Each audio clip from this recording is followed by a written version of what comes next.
नमस्कार दोस्तों, आज के इस सेशन में आपका स्वागत करता हूं। आज के इस सेशन में हम पढ़ने जा रहे हैं सेक्शन 164।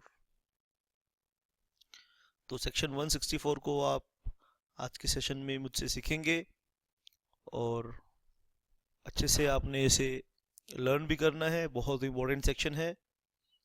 सेक्शन 164 को हम दो सब सेक्शंस में डिवाइड कर देते हैं। इसके दो सब सेक्शंस हैं, सब सेक्शन फर्स्ट और सब सेक्शन सेकेंड।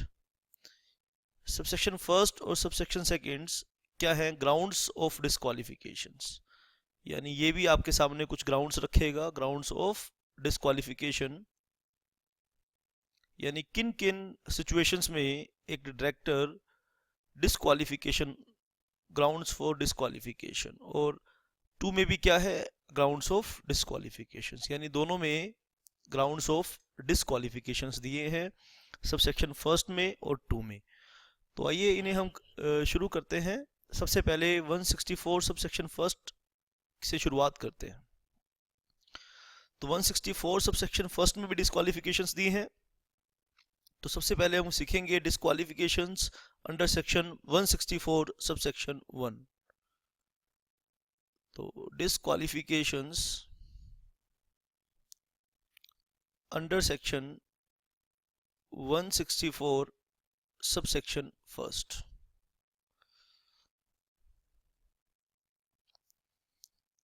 आइए तो हम देखेंगे बेटा क्या क्या ये डिस्क्वालिफिकेशंस हैं, और जितनी भी डिस्क्वालिफिकेशंस हैं इन्हें आपने बढ़िया से समझना है पहले, फिर लिखना है और फिर याद करना है, रिप्रोड्यूस करना है। तो कब एक पर्सन, ठीक है, आप नोट करिए फर्स्ट लाइन इसकी, अ पर्सन शैल नोट। देखो जहां भी ला में शैल वर्ड आएगा वो आपने अच्छे से करना है। Shall not be eligible, shall not be eligible, eligible.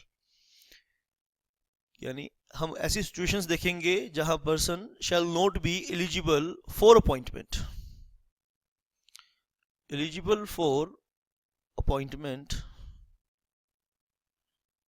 जहां वो अपॉइंटमेंट के लिए एलिजिबल नहीं होगा as a director of a company, as a director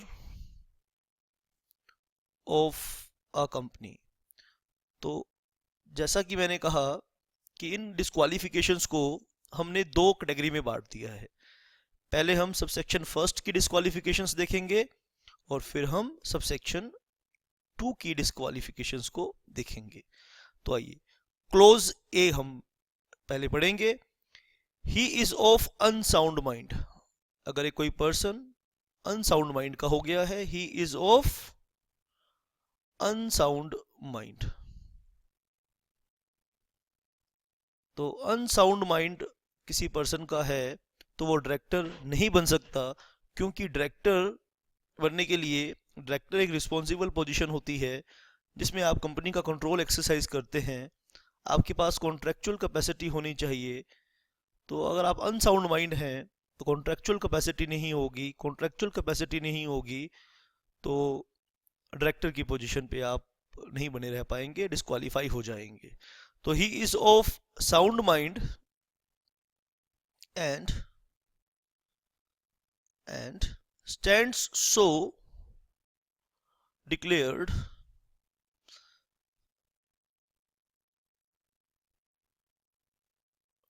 by a competent court, by a competent court। यानी ऐसा डिक्लेरेशन एक कॉम्पिटेंट कोर्ट ने किया है तो मान लिया जाएगा। And stands so declared by a competent court. ये डिक्लेरेशन किसी कॉम्पिटेंट कोर्ट ने की है तो ये मान लिया जाएगा कि person is disqualified to be appointed as a director। Second point देखेंगे, he is undischarged, he is undischarged insolvent।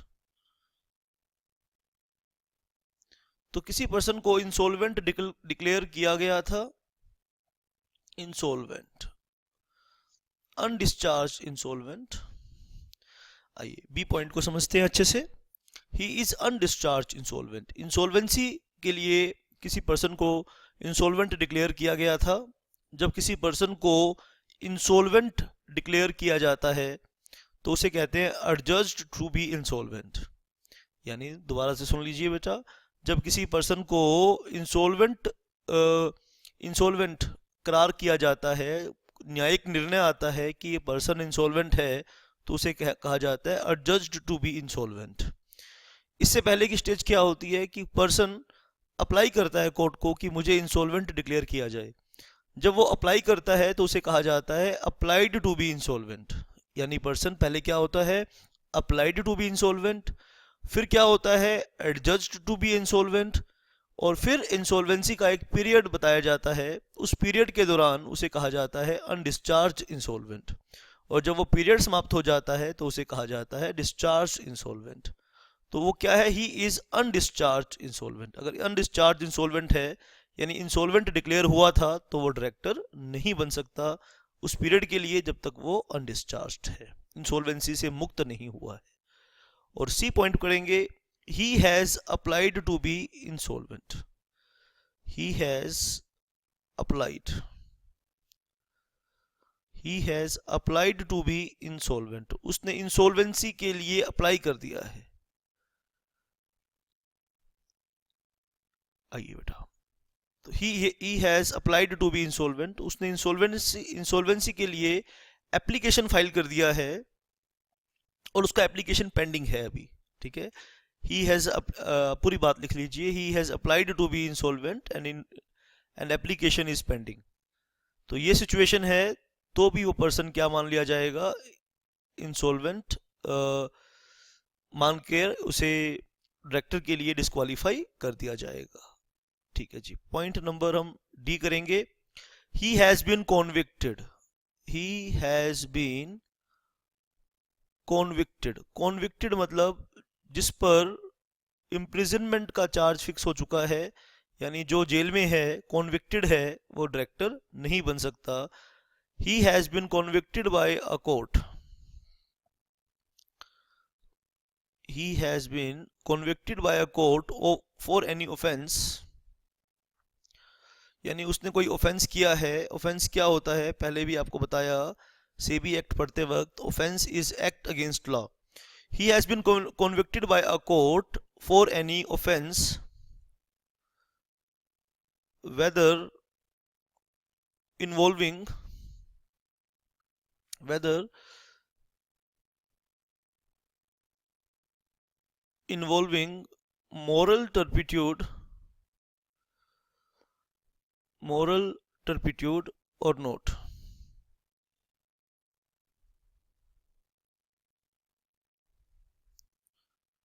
और otherwise.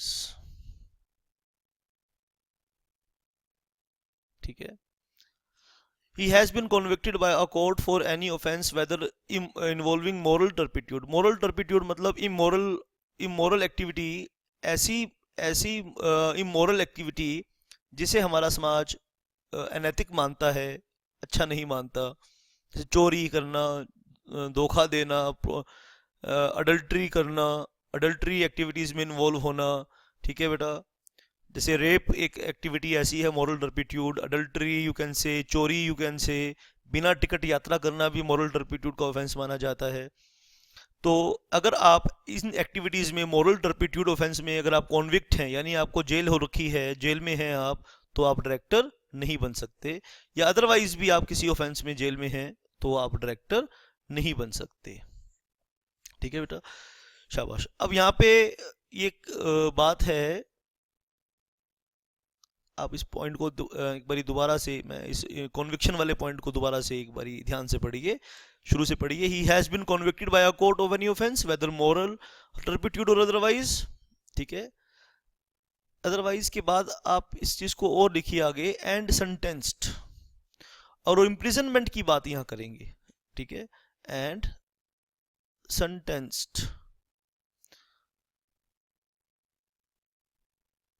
in respect thereof, sentenced in respect thereof, शाबाश, आप इसे नोट करेंगे,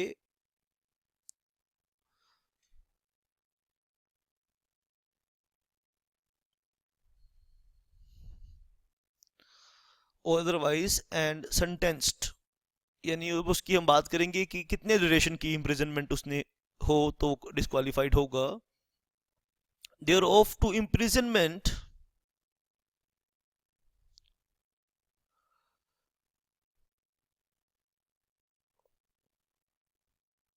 not less than of not less than 6 months।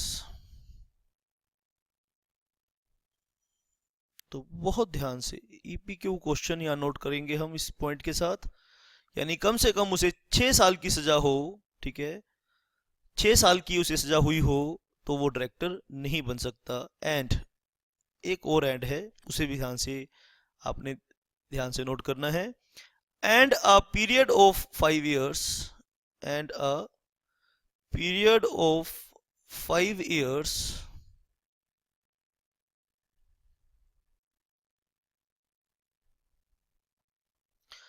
has not been elapsed,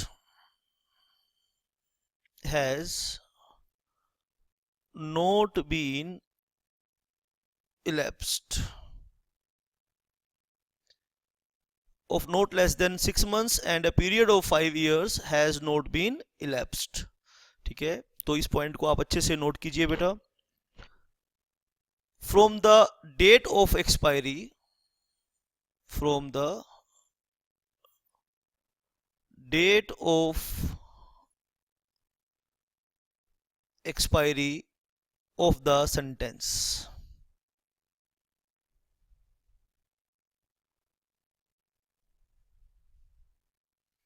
ठीक है, तो आइए बेटा ध्यान से आपने ये पॉइंट को नोट करना है। मैं इसका एक डायग्रामेटिक व्यू भी आपको दिखाऊंगा।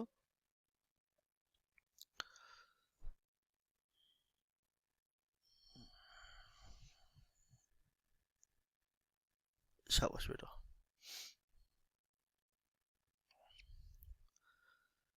तो आइए नोट कीजिए, डिस्क्वालिफिकेशन नंबर डी को हम यहाँ पे करेंगे। He has been convicted by a court for any offence whether involving moral turpitude or otherwise, and sentenced in respect thereof to imprisonment of not less than 6 months, and a period of 5 years has not been elapsed from the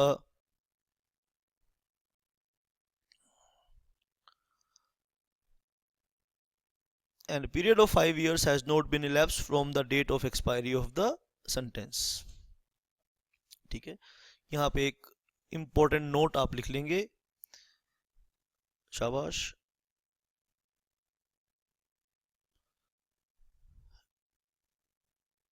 यहाँ लिखिए important note,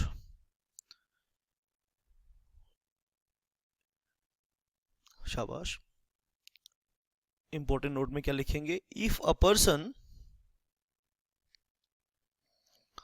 has been convicted,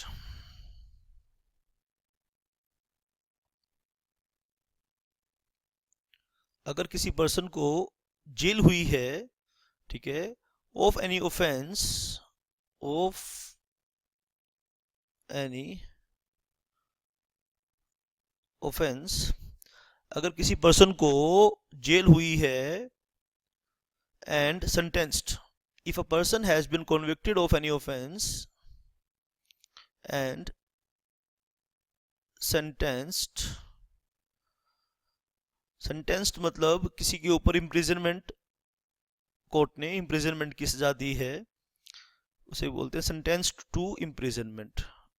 अब legal language को यहाँ पे ध्यान दीजिए, sentenced to imprisonment for a period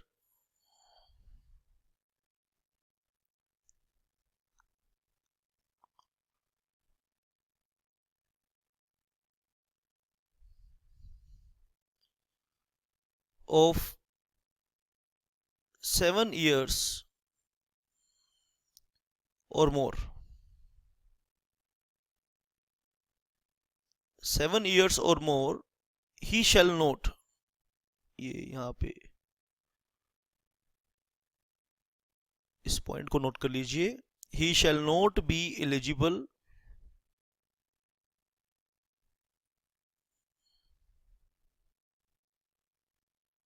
to be appointed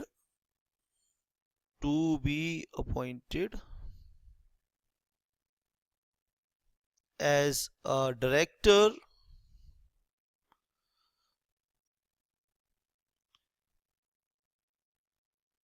in any company। यानी अगर उसे 7 years और मोर की सजा हुई है तो वो कभी भी डायरेक्टर नहीं बन पाएगा। शाबाश, ध्यान से आपने इस पॉइंट को नोट करना है। If a person has been convicted of any offense and sentenced to imprisonment for a period of 7 years or more, ठीक है, he shall not be eligible to be appointed as a director in any company। ठीक है, वो किसी भी company में director नहीं बन पाएगा। बेटा 5 से 6 नंबर दिला देगी ये सेक्शन 164 1D का ये पॉइंट। ठीक है, शाबाश बेटा। तो आइए हम इसे थोड़ा सा समझने की कोशिश करते हैं। डेट ऑफ सेंटेंस, यहां से मान लीजिए जेल शुरू होती है और यहाँ पे ये एक्सपायर होते हैं बेटा। Expiry of sentence, expiry of imprisonment, और यहाँ से स्टार्ट होती है, यहाँ एक्सपायर होती है। तो ये पीरियड जो बीच का पीरियड है ये कितना होना चाहिए? ये पीरियड होना चाहिए नॉट लेस देन 6 months। तो ये डिस्क्वालिफिकेशन होती है, नॉट लेस देन 6 months।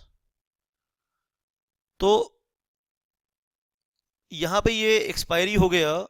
अब इस एक्सपायरी से 5 साल और आगे जाएंगे बेटा। ठीक है बेटा, तो ये क्या है? Date on which 5 years elapse, date on which 5 year elapse, जहां 5 साल खत्म होते हैं। ठीक है, फ्रॉम एक्सपायरी ऑफ इम्प्रिजनमेंट। और इम्प्रिजनमेंट कितनी होनी चाहिए? मिनिमम 6 months की, for not less than 6 months। ठीक है, नॉट लेस देन 6 months। ठीक है, 1 साल की हो सकती है, 2 साल की हो सकती है, 3 साल की हो सकती है। तो 5 साल की एक्सपायरी तक, यानी ये 5 years का पीरियड। ठीक है, अब यहां से यहां तक, यहां से यहां तक ये है पीरियड ऑफ डिस्क्वालिफिकेशन। ये क्या है बेटा? Period of disqualification. आप ध्यान से मेरी बात को पढ़िए। 274, शाबाश, ये सॉरी 164 सबसेक्शन फर्स्ट के क्लोज डी को, he has been convicted by a court of any offense whether involving moral turpitude or otherwise, and sentenced in respect thereof to imprisonment for not less than 6 months, and a period of 5 years has not elapsed from the date of the expiry of the sentence। ठीक है, तो 5 साल के बाद ये disqualification person की खत्म होती है, यानी वो 5 साल तक डिस्क्वालिफाइड ही रहेगा। ठीक है, 5 साल तक वो डिस्क्वालिफाइड रहेगा। और एक बात और ध्यान देनी है, इफ दिस पीरियड, ठीक है, अगर ये जो ग्रीन में पीरियड है, ठीक है, if this period is 7 year और मोर, आपको पहले बताया बेटा 7 year और मोर, तो उस केस में क्या होगा? If that period is 7 year और मोर, ठीक है, he shall not be eligible to be appointed as a director in any company, वो कभी भी एलिजिबल नहीं होगा डायरेक्टर बनने के लिए किसी भी कंपनी में। तो ये बात याद रखनी है, यानी ज़्यादा सीरियस ऑफेंस करेगा, यानी सज़ा जहाँ 7 साल से ज़्यादा होगी, ज़्यादा सीरियस ऑफेंस है कोई, कोर्ट ने उसे 7 साल से ज़्यादा की सज़ा दी है, तो किसी भी कंपनी में वो डायरेक्टर नहीं बन पाएगा। तो आपने ये सारे बातों को बहुत अच्छे से ध्यान से समझना है, ठीक है। तो ये हमने पढ़ा 164 सबसेक्शन फर्स्ट क्लोज डी। हम अपनी बात को आगे बढ़ाएंगे और हम पढ़ेंगे अब E, clause E. An order disqualifying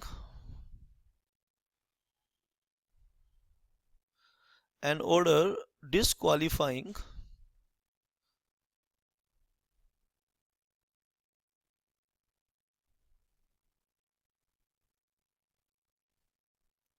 him for disqualifying him for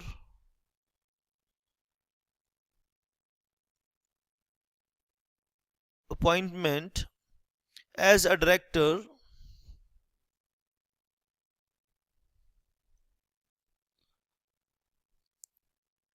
has been passed, has been passed by court or tribunal. Tribunal here means NCLT, by court or tribunal, and the order is in force। ठीक है जी, मेरे ख्याल से आप ये समझ गए हैं बात। किसी ऑर्डर, कोर्ट के किसी ऑर्डर ने या ट्रिब्यूनल के ऑर्डर ने से वो डिस्क्वालीफाई है और वो ऑर्डर अभी ऑपरेशंस में है, ठीक है, ऑर्डर अभी वो ऑपरेशंस में है। एफ, एफ पॉइंट देखेंगे बेटा, शाबाश। तो ध्यान से आपने बेटा नोट करनी है, शाबाश, ध्यान से मेरी बात को नोट करना है। Point F, he has not paid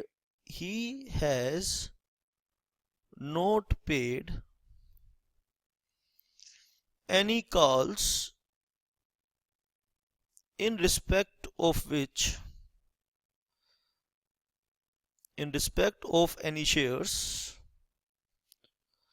आप लिखिए बेटा, he has not paid any calls in respect of any shares, he has not paid calls in respect of any shares of the company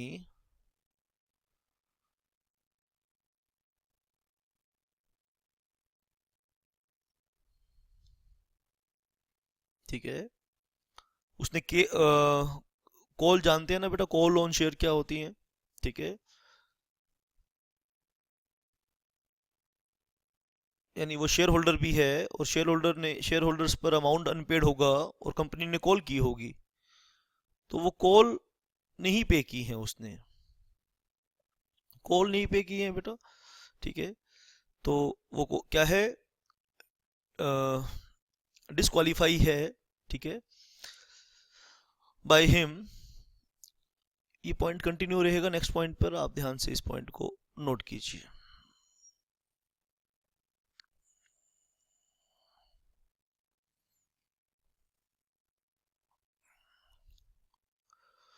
whether alone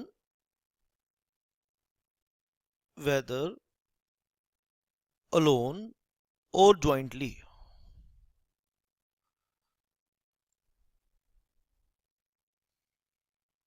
with others,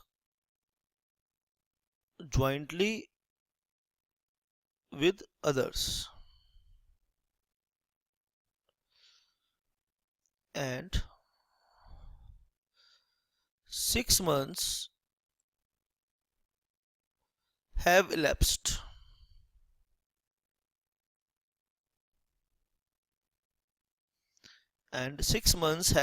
from the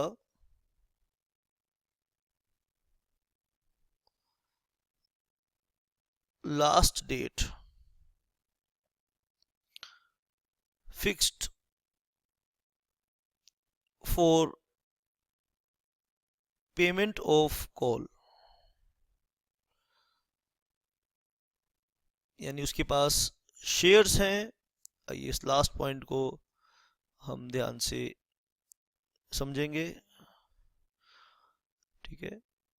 F point, he has been paid any calls, he has not paid any calls in respect of any shares of the company held by him, ठीक है। उसके पास कुछ shares हैं जो उसने held किए हुए हैं, whether alone or jointly with others, and 6 months have elapsed, और 6 महीने बीत चुके हैं, एक्सपायर हो चुके हैं, from the last day fixed for the payment of call। G point हम करेंगे, he has been convicted, he has been convicted of the offense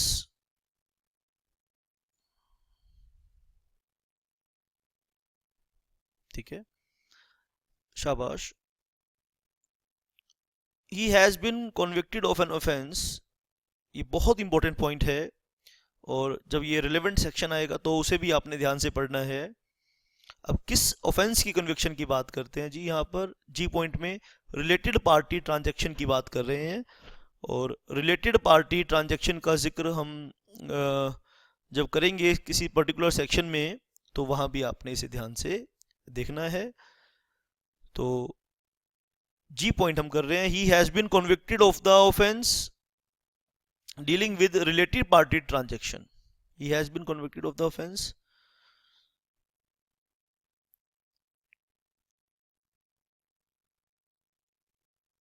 dealing with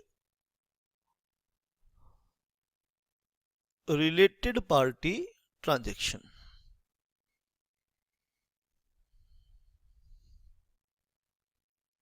related party transaction, और रिलेटेड पार्टी ट्रांजैक्शन का section कौन सा है, 188। तो आपने section 188 को ध्यान से इंतजार करना है, इसका बहुत इंपॉर्टेंट सेक्शन है, ये हम आगे आने वाले सेशंस में डिस्कस करेंगे।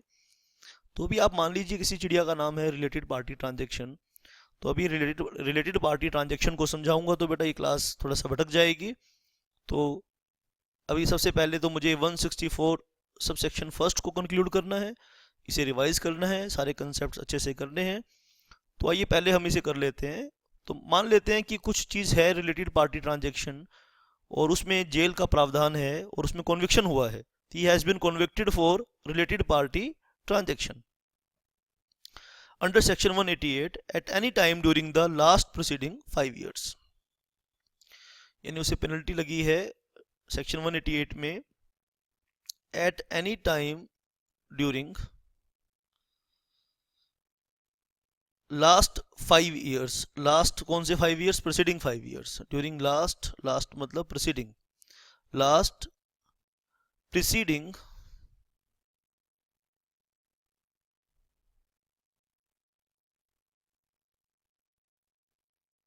5 years, ठीक है। और लास्ट पॉइंट है इसका सेक्शन 164 सब सेक्शन फर्स्ट का, he has not complied with, he has not complied with section 152 subsection 3। Section 152 subsection 3 में क्या कहता है कि डायरेक्टर बनने से पहले आपके पास डिन होना चाहिए, डायरेक्टर आइडेंटिफिकेशन नंबर, यानी वो आदमी डायरेक्टर बन सकता है जिसके पास डिन होगा, और सेक्शन 152 सबसेक्शन 3 में से कंप्लायंस नहीं किया है, ठीक है, तो आप डिस्क्वालिफाइड हो सकते हैं। एक यहाँ इंपॉर्टेंट नोट लिखना है, और ये इंपॉर्टेंट नोट किन किन पॉइंट में काम आएगा ध्यान से सुनिए। लिखिए यहाँ पे डिस्क्वालिफिकेशंस, डिस्क्वालिफिकेशंस इन क्लोजेस,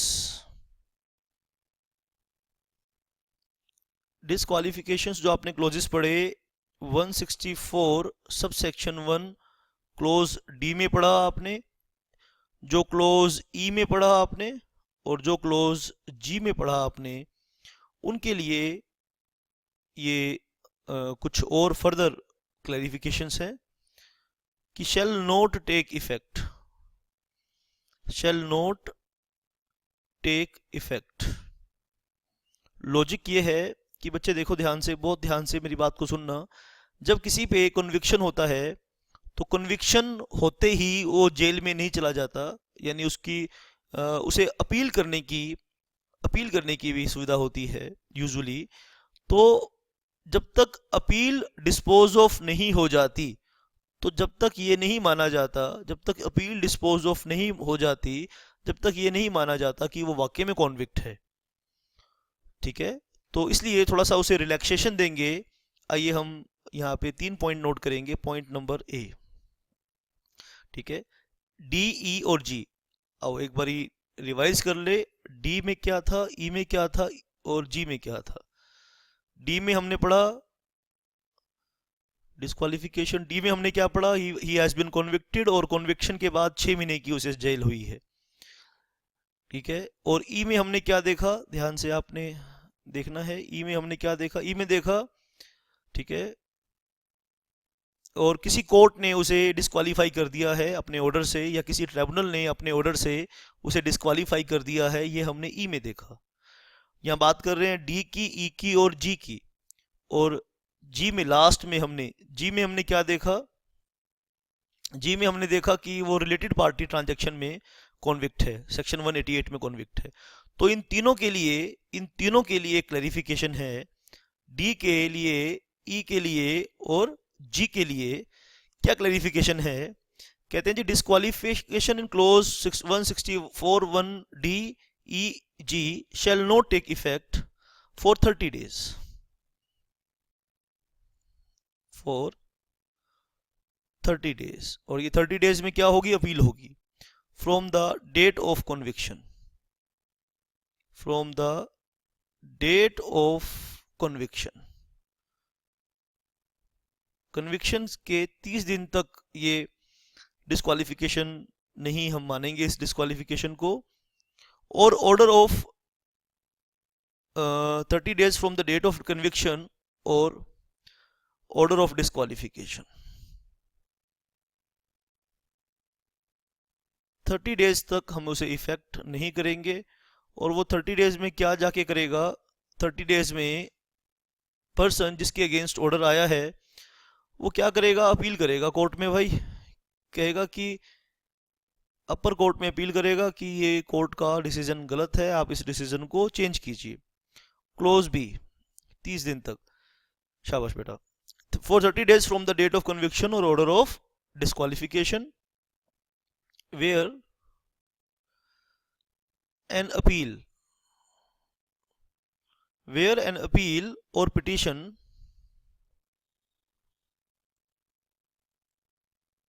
ठीक है, या तो कोई अपील फाइल की जाती है या कोई पिटीशन फाइल की जाती है, इज प्रेफर्ड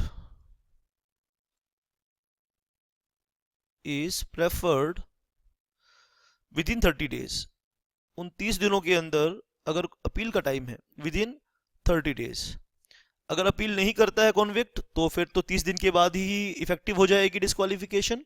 अगर वो अपील करता है, वेयर एन अपील और petition is preferred with in 30 days, उन 30 दिनों के अंदर वो अपील करता है as अफोरसेट,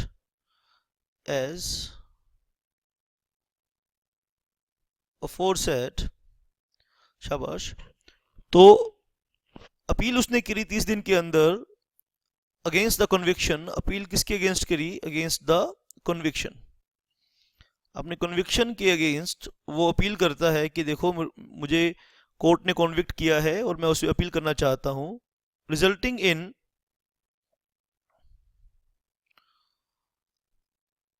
against the conviction, resulting in order, ठीक है, until expiry of 7 days, बहुत ध्यान से आपने पकड़ना है बात को, until expiry of 7 days। ठीक है, अब ये 7 दिन का मतलब क्या है पहले लिख लीजिए, फिर समझाता हूं। From the date on which such appeal or petition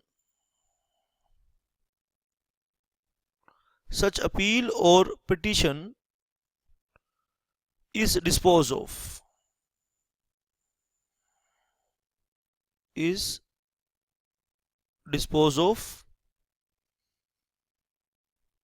अभी 7 दिन क्यों दिए हैं दोबारा से?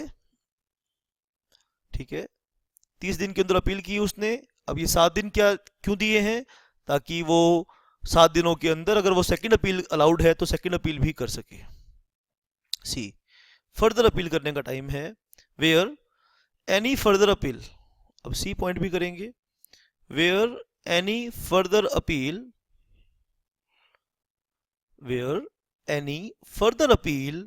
और पिटीशन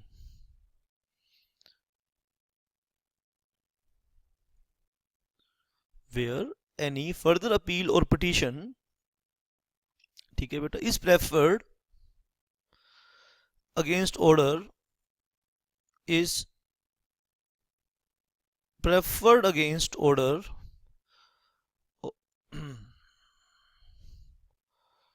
ठीक है बेटा, with in 7 days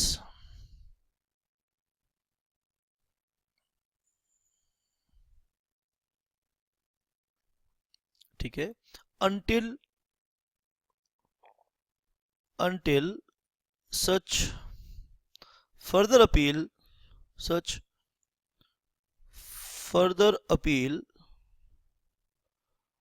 or sentence, further appeal or petition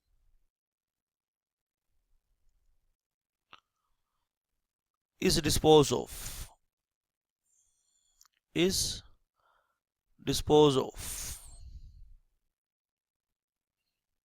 आइए हम ध्यान से इधर अपनी बात को समझेंगे।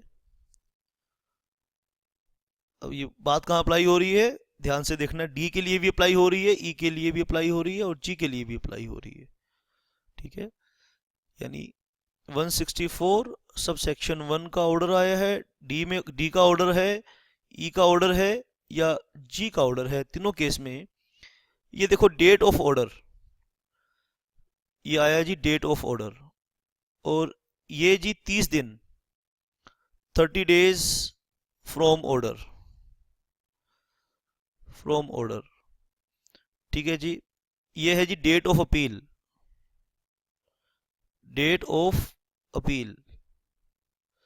ठीक है।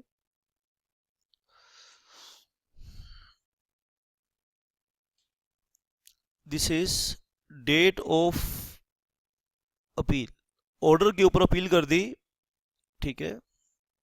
यानी ये 30 दिन का ऑर्डर दिया था, 30 दिन का टाइम दिया था, यहां से 30 days का टाइम दिया था अपील करने के लिए, और यहां अपील कर दी, और ये डेट है, डेट ऑन विच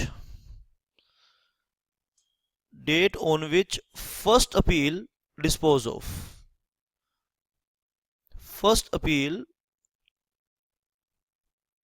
ऑफ, यहां पहली अपील को डिस्पोज ऑफ कर दिया गया,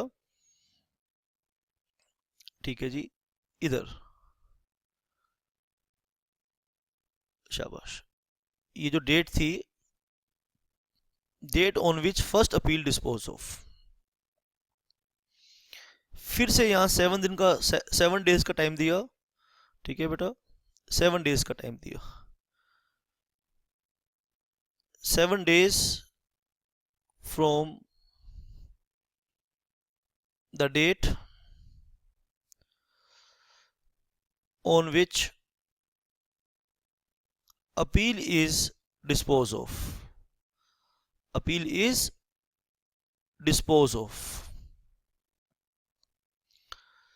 तो यहाँ 7 दिन का टाइम दिया बेटा, बहुत ध्यान से समझना, और यहाँ सेकंड अपील की गई, डेट ऑफ सेकंड अपील, और यहां सेकंड अपील डिस्पोज ऑफ हुई। ठीक है, तो यहां पर क्या हुआ, डिस्पोज ऑफ सेकंड अपील। तो कब से ये समझना है पूरा पूरा खेल टाइम का। आइए मैं डिफरेंट कलर्स यूज करूंगा यहाँ पे आपको समझाने के लिए। देखो जी, ये आया डेट ऑफ ऑर्डर, और 30 दिन का समय है, ये ऑर्डर 30 दिन के बाद इफेक्टिव होगा। ये जो 30 दिन का समय दिया, जिसको मैं लाल रंग से शेडेड कर रहा हूँ, ये 30 दिन का टाइम है कि आपने अपील करनी थी। और अगर एक्यूज्ड कॉन्विक्ट यहाँ अपील करता है, ठीक है, और ये जो टाइम है जिसे मैं ग्रीन कलर में शेडेड कर रहा हूँ, ये वो समय है कि जब appeal, date on which first appeal dispose of, यहाँ कोर्ट का फैसला आया। ठीक है, फैसला आया कोर्ट का, और मान लो उसे फिर से कॉन्विक्ट कर दिया गया, अपील में उसकी बात नहीं सुनाई करी, तो उसे सेकंड अपील करने का चांस है। अब जिसे मैं पिंक कर रहा हूँ, ये टाइम अवेलेबल है उसके पास 7 दिन का, ये 7 दिन का टाइम अवेलेबल है, 7 days from the date of which appeal is dispose of.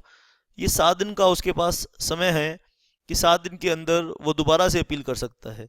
और ये जो डेट है, यहाँ उसने सेकंड अपील करी, ये जो मैंने पर्पल कलर से, पिंक कलर से ये मैंने सर्कल किया, यहाँ उसने सेकंड अपील करी। और सेकंड अपील करने के बाद, शाबाश ध्यान से सुनो दोबारा से, सेकंड अपील करने के बाद अब मैं ये एक और कलर यहाँ डिफरेंट यूज़ कर रहा हूँ, ब्राउन। यहाँ पर सेकंड अपील डिस्पोज ऑफ हुई, और जब सेकंड अपील डिस्पोज ऑफ हुई तो यहाँ भी उसे कॉन्विक्ट माना गया। अब यहाँ से इफेक्टिव होगी, चाहे वो डी का डिस्क्वालिफिकेशन हो, चाहे वो ई का डिस्क्वालिफिकेशन हो, चाहे वो जी का डिस्क्वालिफिकेशन हो। पहले दोबारा से बता रहा हूँ, ध्यान से सुन लीजिए बेटा, ध्यान से सुन लीजिए, दोबारा से बता रहा हूँ। सेक्शन 164 में 1D में ऑर्डर आया कोर्ट का, मॉरल टर्पिट्यूड ऑफेंस में कॉन्विक्ट हुआ है या अदरवाइज कॉन्विक्ट हुआ है, तो कोर्ट का ऑर्डर आया है, और ऑर्डर आने के बाद 30 दिन तक वो इफेक्टिव नहीं होगा। 30 दिन तक इफेक्टिव क्यों नहीं होगा? क्योंकि 30 दिन का फर्स्ट अपील का टाइम है। अगर उसने अपील करी है तो हम इंतजार करेंगे कि जब तक कोर्ट अपील को डिस्पोज ऑफ ना कर दे। अपील के डिस्पोज ऑफ हुई, अपील पर भी यही ऑर्डर आया कि बंदा कॉन्विक्ट है, उसे रिलैक्सेशन नहीं मिली। अब फिर उसे 7 दिन का टाइम दिया जाएगा कि तू सेकंड अपील कर ले। अगर वो 7 दिन के अंदर सेकंड अपील नहीं करेगा तो 7 दिन के बाद इफेक्टिव हो जाएगी। अगर 7 दिन के बाद वो 7 दिन के अंदर अगर सेकंड अपील करेगा, तो सेकंड अपील जब तक डिस्पोज ऑफ नहीं हो जाती, जब तक वो ये सेक्शन 164 1D ई और जी की जो डिस्क्वालिफिकेशन है वो इफेक्टिव नहीं होगी। ये आपने ध्यान से करना है। आइए एक बार हम एक काम करते हैं कि एक काम और अच्छा करते हैं कि आइए इन सब चीज़ों को एक बारी और रिवाइज कर लें शुरू से। शाबाश बेटा, आइए एक बारी इन चीज़ों को हम और अच्छे से रिवाइज कर लें। हमने क्या करना है जी, 164 हमने क्या करना है, 164 सब सेक्शन में क्या पढ़ना है, ग्राउंड्स ऑफ डिस्क्वालिफिकेशन पढ़ने हैं। क्या पढ़ने हैं सर? हमें ग्राउंड्स ऑफ डिस्क्वालिफिकेशन पढ़ने हैं। कहाँ पढ़ने हैं? सेक्शन 164 में। तो दो तरह के ग्राउंड्स हैं, ध्यान से देना।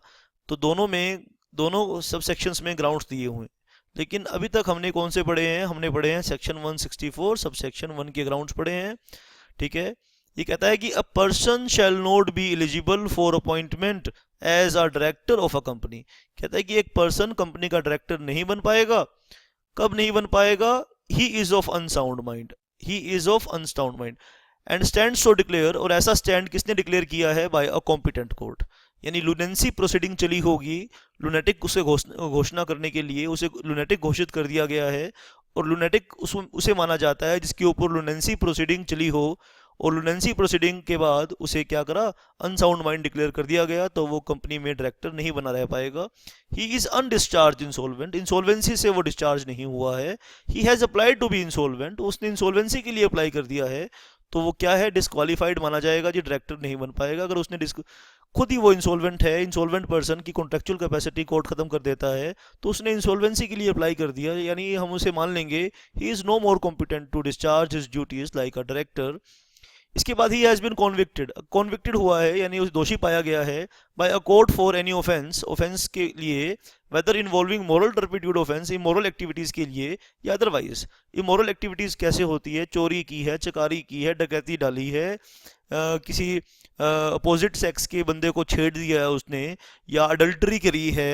अडल्ट्री क्या होती है इसका डेफिनेशन आप आईपीसी में पढ़ सकते हैं, ठीक है। या फिर उसने कोई और गलत काम किया है, ट्रैफिकिंग की है, ठीक है, स्मगलिंग की है बिना टिकट, इसमें ये भी कई कोर्ट्स ने इसे भी मॉरल टर्पिट्यूड ऑफेंस माना है।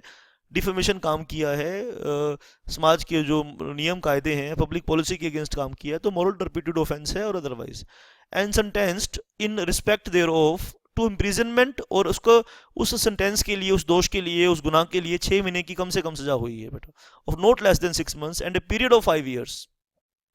यानी सजा पूरी होने के बाद भी कम से कम 6 महीने की सजा पूरी हुई, period of 5 years has not been elapsed, और 5 साल elapsed नहीं हुए हैं, 5 साल खत्म नहीं हुए हैं from the date of expiry of the sentence.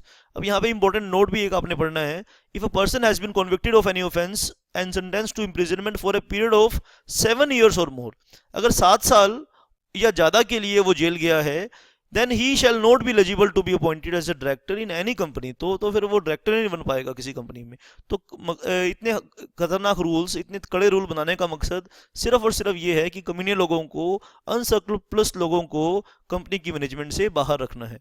ये छोटा सा एक डायग्राम बनाया जी हमने, ये जी डेट ऑफ सेंटेंस, यहाँ डेट ऑफ सेंटेंस है जी ये, और कितनी, नॉट लेस देन 6 months कितनी हुई, और ये है जी, ये जो टाइम देख रहे हैं आप, ये एक्सपायरी ऑफ द सेंटेंस, और यहाँ से 5 साल तक इंतजार करना पड़ेगा। 5 साल के बाद उसकी डिस्क्वालिफिकेशन से मुक्ति होगी, 5 साल के बाद, ठीक है। Date on which 5 years elapsed from the expiry of imprisonment, यानी 5 साल तक वो डायरेक्टर नहीं बन पाएगा अपने सेंटेंस की एक्सपायरी के बाद। हाँ, जहाँ पे ये period is more than 7 years, तो फिर वो किसी कंपनी में डायरेक्टर नहीं बन पाएगा, ठीक है बेटा। और यहाँ से लेकर यहाँ तक, यहाँ से लेकर यहाँ तक हम क्या बोलेंगे, यानी जब से सेंटेंस शुरू हुई और जब से सेंटेंस खत्म होने के 5 साल खत्म नहीं हो जाते, जब तक क्या माना जाएगा, पीरियड ऑफ डिस्क्वालिफिकेशन। क्या माना जाएगा जी, period of disqualification. An order disqualifying him for appointment as a director has been passed by court और tribunal and the order is in force, ठीक है बेटा। और 6 पॉइंट है, an order disqualifying him for appointment as a director has been passed, और किसी court ने या ट्रिब्यूनल ने किसी कारण के वश उसे डिस्क्वालीफाई कर दिया है, और वो अभी ऑर्डर एंड फोर्स में है, और वो पीरियड अभी खत्म नहीं हुआ है, तो वो डायरेक्टर डिस्क्वालीफाई माना जाएगा। He has not paid any calls in respect of any shares of the company held by him, चाहे हेल्ड बाय हिम, ठीक है, वो शेयर्स चाहे वो खुद होल्ड करता है या किसी के साथ मिलके होल्ड करता है, वेदर अलोन और jointly with others, and 6 months have elapsed from the last date of the fixed for the payment of call। 6 महीने का टाइम दिया, 6 महीने में अगर वो शेयर्स की कॉल को पेड अप नहीं करेगा, तो वो मान लिया जाएगा, डिस्क्वालीफाई मान लिया जाएगा। और जी का मतलब he has been convicted of the offence dealing with related party transaction, और वो उसने ऐसा ऑफेंस किया है जो सेक्शन 188 में रिलेटेड पार्टी ट्रांजेक्शन का ऑफेंस है। क्या है सेक्शन 188? रिलेटेड पार्टी ट्रांजेक्शन है बेटा। ये क्या होती है रिलेटेड पार्टी ट्रांजेक्शंस? आप थोड़ा सा इंतजार कीजिए, आने वाले समय में मैं डिटेल में इसे चर्चा करूंगा। Eight any time during the last preceding 5 years, यानी पिछले 5 साल में अगर उसने 188 का डिफॉल्ट किया है, तो वो डायरेक्टर नहीं बन सकता जी। He has not complied with section 152(3), यानी अगर उसने डायरेक्टर बन गया और डिड नंबर नहीं लिया, तो वो डिस्क्वालीफाइड हो जाएगा। अब यहाँ पे इंपॉर्टेंट नोट आपने पढ़ा, डिस्क्वालिफिकेशन इन क्लोजेस 164(1)(d), ई और जी, यानी जब तक अपील डिस्पोज ऑफ नहीं हो जाती, 164(1)(d), ई और जी में आपने देखा कि जब तक first appeal, second appeal dispose of नहीं हो जाती, इस डायग्राम में मैंने आपको बताया करके, ये चीज़ इफेक्टिवली करके बताया कि जब तक दोनों appeal, date of appeal first appeal और डेट ऑफ सेकंड अपील, जब तक उसको फाइनली डिस्पोज ऑफ नहीं हो जाती, जब तक फाइनली डिस्पोज ऑफ नहीं जाती, जब तक डी की क्वालिफिकेशन डिस्क्वालिफिकेशन, ई की डिस्क्वालिफिकेशन और जी की डिस्क्वालिफिकेशन टेक इफेक्ट नहीं करेगी। आइए अब हम आगे पढ़ेंगे सेक्शन 164 सब सेक्शन 2, और उसमें हम कुछ और ग्राउंड पढ़ेंगे। अभी मैं आपको एक ब्रेक का टाइम दूंगा, और ब्रेक के बाद फिर से क्लास शुरू करेंगे, और हम 164 सब सेक्शन 2 की डिस्क्वालिफिकेशंस उसमें लर्न करेंगे, समझेंगे, समझने की कोशिश करेंगे। और कोई भी अगर डाउट है इस सेक्शन 164 पर तो आप अपने डाउट को मेरे तक जरूर भेजेंगे और मैं आपके डाउट्स का इंतज़ार करूंगा। Thank you very much. That's it for this session.